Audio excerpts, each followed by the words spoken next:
Et si le désert n'était pas vide, mais simplement incompris? Depuis toujours, le regard humain s'arrête à la surface du sable, comme si l'horizon aride marquait la fin de toute possibilité. Le Sahara a été raconté comme une frontière ultime, un espace où la vie se raréfie, où l'histoire ralentit, où l'avenir semble suspendu. Dans les récits, il apparaît souvent comme une étendue immobile, une mer figée où rien ne pousse, où rien ne change, où rien ne s'invente.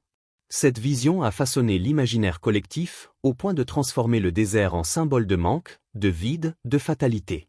Pourtant, cette lecture est peut-être la plus grande illusion de notre époque. Car le désert ne se réduit pas à ce que l'œil perçoit. Il est un territoire silencieux, mais chargé de mémoire. Sous la surface brûlante, loin du regard et du bruit du monde, se cache une autre réalité, lente, profonde, presque invisible. Là où l'on croit que tout s'arrête, quelque chose continue. Là où l'on pense que la vie disparaît, une autre forme de vie persiste. Le désert n'est pas un néant, il est une réserve de temps. Dans les profondeurs du sol algérien, l'eau attend. Pas l'eau fragile des saisons irrégulières, ni celle qui dépend des caprices du ciel, mais une eau ancienne, déposée par les siècles, enfermée dans les couches géologiques comme un secret. Cette eau n'est pas seulement une ressource physique, elle est une archive de l'histoire de la Terre. Elle raconte une époque où le Sahara n'était pas un désert, où les rivières traversaient ce territoire aujourd'hui silencieux, où la végétation couvrait ce que nous appelons aujourd'hui l'aridité. Chaque grain de sable repose sur une mémoire hydrique. Chaque dune est la trace d'un mouvement ancien, d'un équilibre fragile entre la terre, le vent et l'eau. Ce que nous appelons désert n'est pas un espace mort, mais un système complexe, un organisme à grande échelle, qui respire lentement, presque imperceptiblement. Le Sahara n'est pas vide, il est dense d'histoire, de force et de potentialité.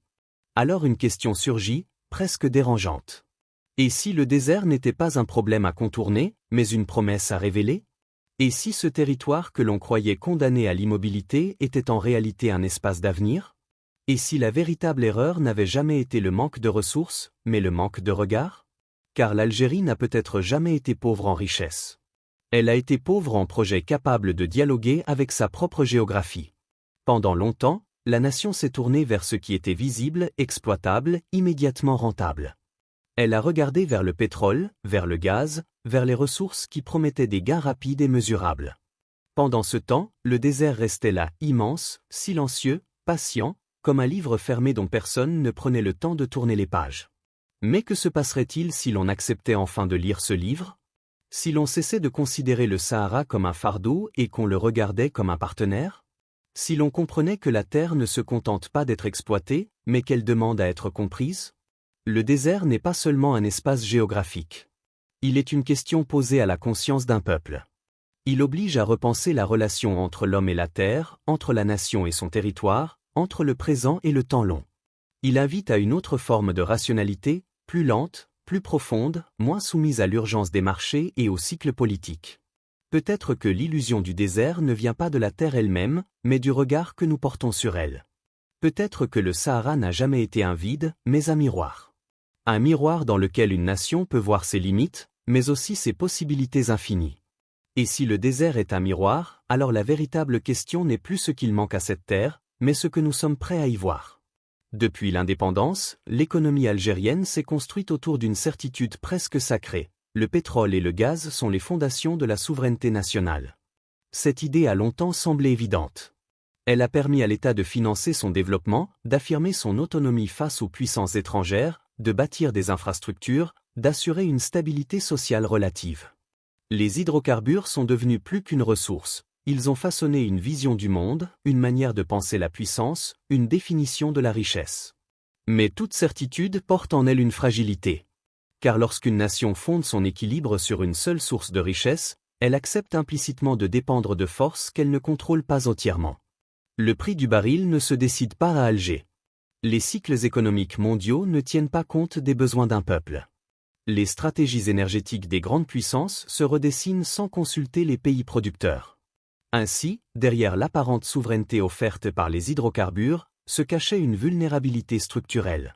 Quand une nation dépend de ses hydrocarbures, elle dépend aussi des marchés mondiaux, des fluctuations imprévisibles, des crises géopolitiques lointaines, des arbitrages financiers décidés dans des capitales étrangères. Chaque variation du prix du pétrole devient une onde de choc qui traverse l'économie nationale, influence les budgets, modifie les politiques publiques, affecte la vie quotidienne des citoyens. Dans ce modèle, la richesse n'est jamais totalement maîtrisée, elle est conditionnée par un système global qui dépasse les frontières. C'est dans ce contexte qu'apparaît le projet hydraulique géant, non pas comme un simple programme d'infrastructure, mais comme un signal stratégique. Pour la première fois à grande échelle, l'Algérie ne cherche plus seulement à vendre ce qu'elle extrait du sous-sol, mais à produire ce qu'elle consomme sur sa propre terre.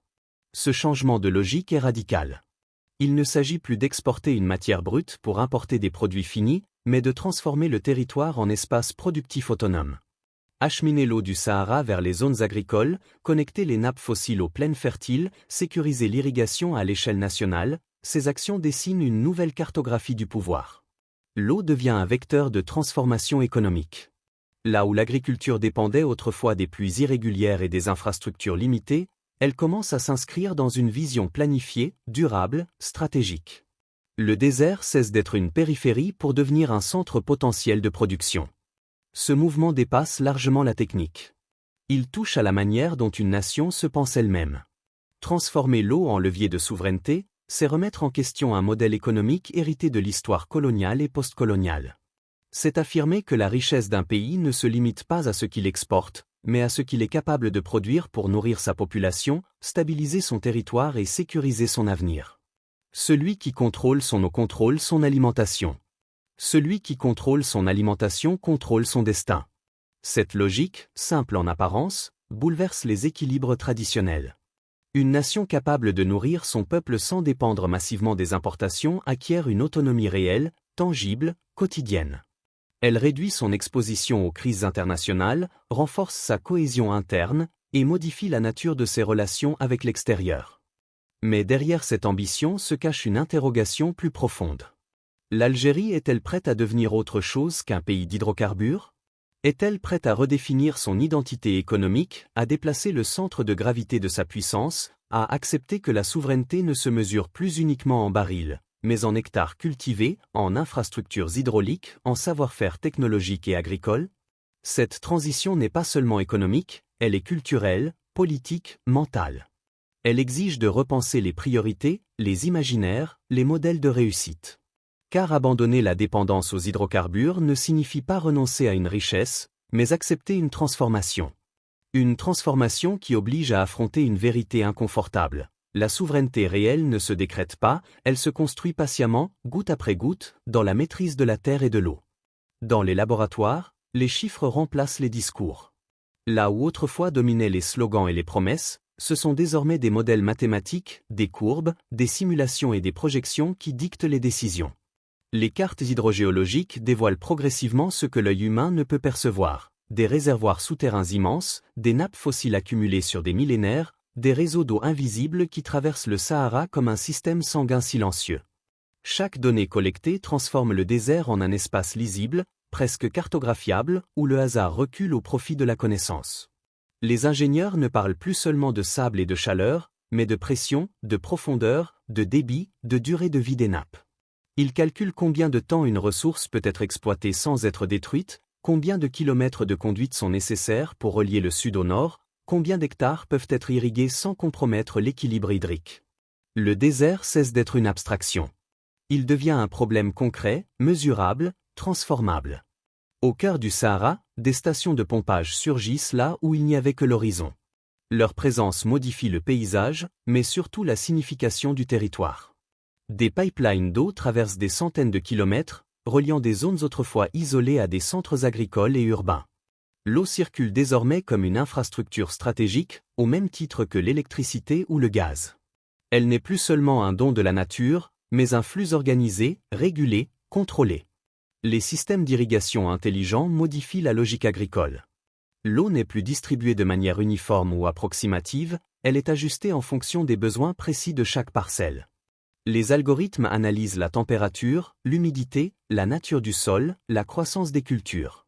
L'irrigation devient une opération scientifique, presque chirurgicale. Ici, l'eau devient une donnée. Elle se mesure, se prévoit, s'optimise. Dans le ciel du Sahara, les drones survolent les champs naissants. Ils observent les cultures depuis des altitudes où l'œil humain ne peut percevoir que des formes abstraites. Leurs capteurs détectent les variations de couleur, les zones de stress hydrique, les anomalies de croissance. Sur le sol, des capteurs enfouis mesurent l'humidité à la racine des plantes, enregistrent la température du sol, analysent la composition chimique. Les logiciels centralisent ces informations, les transforment en recommandations, anticipent les besoins avant même que la Terre ne les exprime. Ce dispositif technologique transforme la relation entre l'homme et la nature. L'Algérie entre dans une nouvelle ère où la nature n'est plus subie, mais comprise, modélisée, orchestrée. Le désert n'est plus un adversaire, mais un système complexe avec lequel il faut apprendre à dialoguer. La technologie devient un langage commun entre l'homme et la terre. Mais à mesure que la maîtrise technique progresse, une tension apparaît. Car exploiter une ressource millénaire n'est jamais un acte neutre. Les nappes fossiles se sont constituées sur des milliers, parfois des millions d'années. Leur exploitation rapide pose une question fondamentale. Peut-on accélérer le temps de la nature sans en payer le prix? Chaque mètre cube d'eau extrait rapproche la nation d'une autonomie agricole, mais aussi d'un seuil invisible, difficile à mesurer, où l'équilibre du désert pourrait être fragilisé. Plus la technologie devient puissante, plus la responsabilité devient lourde. Car maîtriser l'eau du Sahara, ce n'est pas seulement résoudre un problème économique, c'est intervenir dans un système écologique ancien, fragile, presque sacré. La science offre des outils, mais elle ne supprime pas l'incertitude. Elle ouvre un champ de possibilités, mais aussi un champ de risques.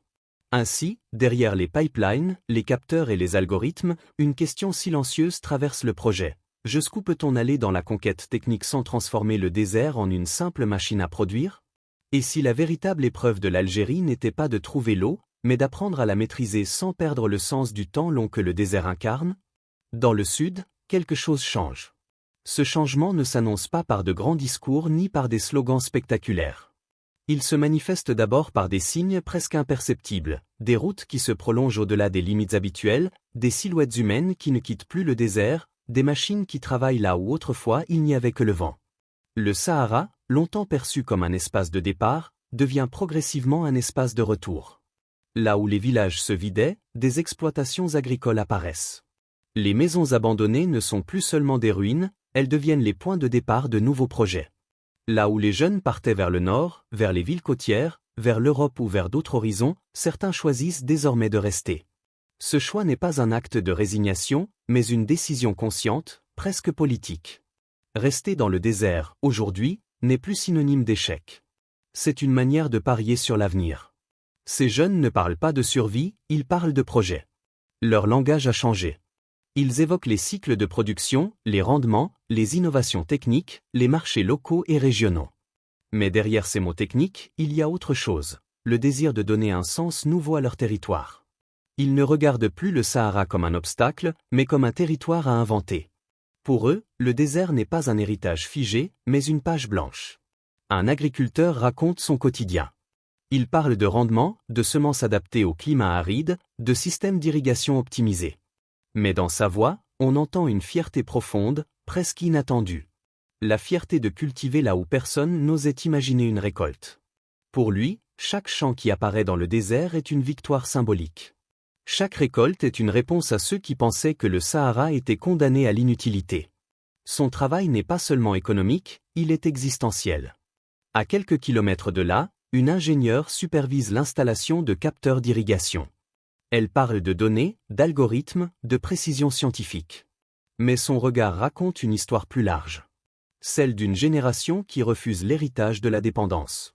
Pour elle, la technologie n'est pas un luxe importé, mais un outil de libération.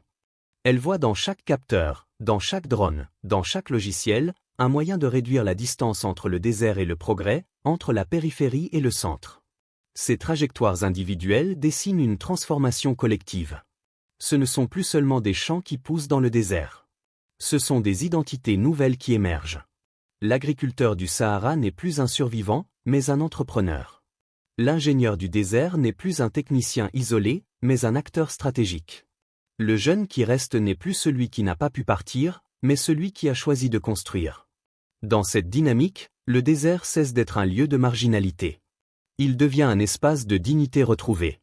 Les habitants du Sud ne se définissent plus par ce qu'ils manquent, mais par ce qu'ils créent. Il ne demande plus seulement de l'aide, il propose des modèles. Il ne se contente plus d'attendre les décisions venues du Nord, il participe à la redéfinition du territoire. Et si la vraie révolution algérienne n'était pas politique, mais agricole? Si la transformation la plus profonde du pays ne passait pas par les institutions ou les discours, mais par la relation entre un peuple et sa terre? Peut-être que le désert n'est pas seulement un espace à conquérir, mais un lieu où se forge une nouvelle conscience nationale. Une conscience qui ne se nourrit plus uniquement de mémoire et de revendications, mais de travail, de patience et d'invention. Si ce projet réussit, l'Algérie ne sera plus seulement un exportateur d'énergie. Elle cessera d'être perçue comme un pays dont la puissance dépend essentiellement de la profondeur de ses puits et de la longueur de ses pipelines. Elle deviendra un producteur massif de nourriture, un acteur agricole capable d'influencer les équilibres de l'Afrique, de la Méditerranée, progressivement, d'espaces plus lointains. Ce changement de statut ne sera pas simplement économique, il sera symbolique, stratégique, presque civilisationnel. Dans l'histoire moderne, la puissance d'un État s'est souvent mesurée à sa capacité à produire de l'énergie. Mais le XXIe siècle redessine les hiérarchies. L'eau devient rare, les terres fertiles se raréfient, les chaînes d'approvisionnement se fragilisent sous l'effet des crises climatiques, des conflits et des instabilités politiques. Dans ce contexte, la sécurité alimentaire devient une question de souveraineté nationale. Nourrir sa population n'est plus seulement un enjeu social, c'est une condition de survie politique. Une nation capable de maîtriser ses ressources hydriques acquiert un avantage stratégique décisif. Elle ne dépend plus entièrement des importations, elle réduit sa vulnérabilité face aux pressions extérieures, elle renforce sa capacité de négociation. L'Algérie, en transformant son désert en espace productif, pourrait modifier la nature même de ses relations internationales. Elle ne serait plus seulement un fournisseur de matières premières, mais un acteur capable de proposer des solutions à un monde confronté à la rareté de l'eau et de la nourriture. Alors une question commence à déranger les équilibres mondiaux. Et si le centre de gravité agricole du futur se déplaçait vers le Sahara? Pendant des siècles, les grandes plaines fertiles du monde ont été situées ailleurs, en Europe, en Amérique, en Asie. Le désert africain était considéré comme un espace marginal, improductif, condamné à rester en dehors des grands flux économiques.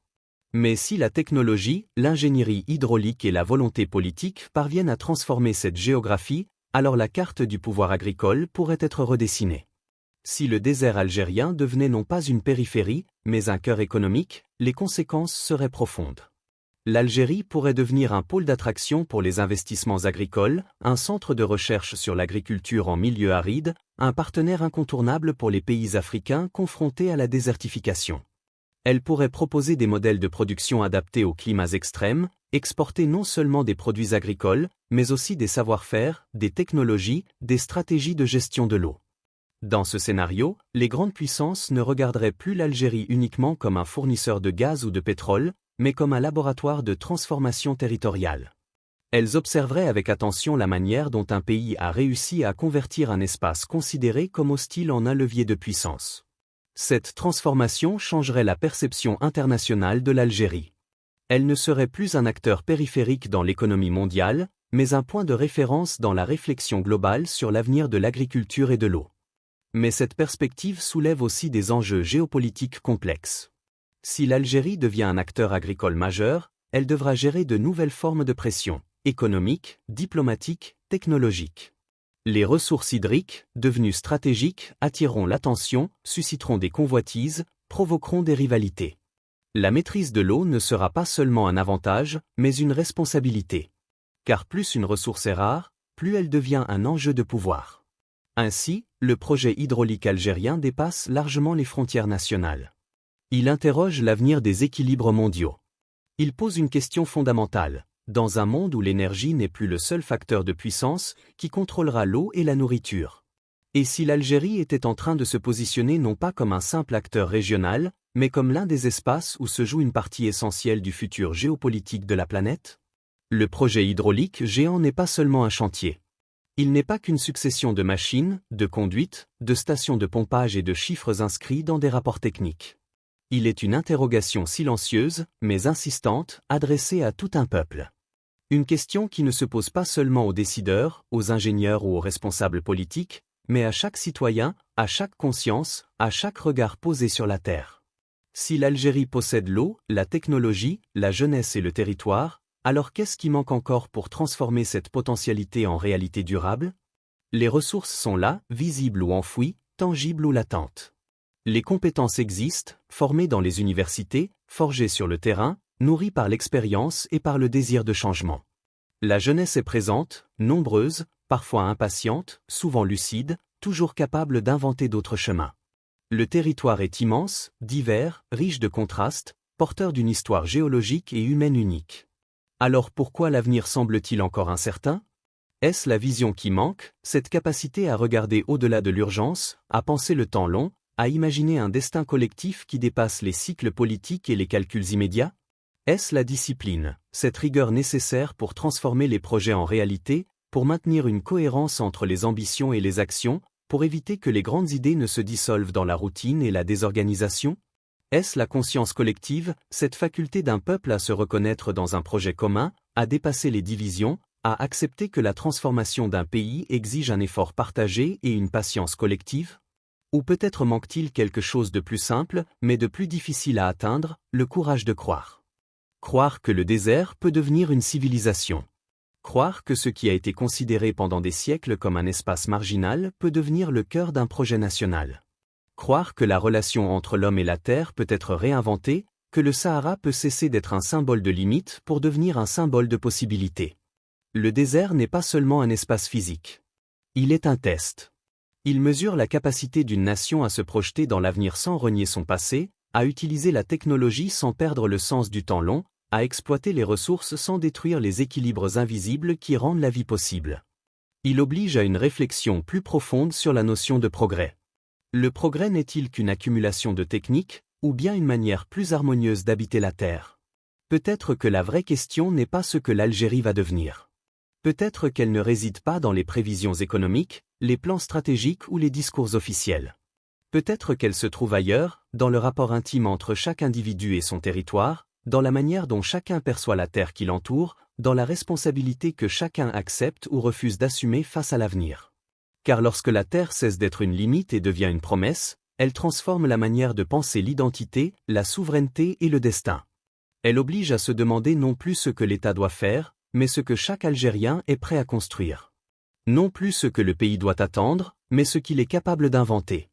Et dans cette interrogation ouverte, sans réponse définitive, se joue peut-être la transformation la plus profonde, celle d'un peuple qui apprend à regarder son désert non plus comme un vide à fuir, mais comme un horizon à bâtir.